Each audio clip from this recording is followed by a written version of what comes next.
Is it safe to drive with Service Tire Monitor System? When your car displays Service Tire Monitor System, it means the Tire Pressure Monitoring System, or TPMS, has detected a problem. This system uses sensors inside each tire to track pressure and alert you if it's too low.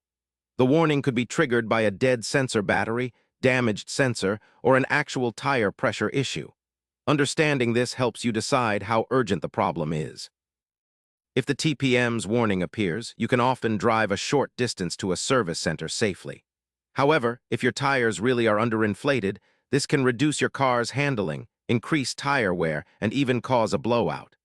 A faulty sensor alone might not affect driving but means you won't get future alerts. So it's best not to ignore the warning for long.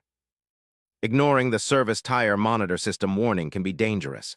If your tires lose pressure without you knowing, it can lead to poor traction, longer braking distances, and increased risk of tire blowouts.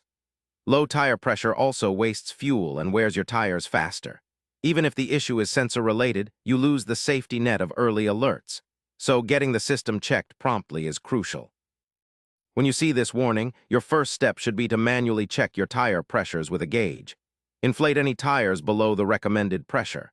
If the light stays on, schedule a visit to a mechanic to test the sensors and tires. Timely maintenance keeps you safe and avoids costly repairs. Driving cautiously until you fix the issue is the smart choice. Subscribe for daily answers to questions you didn't know you had.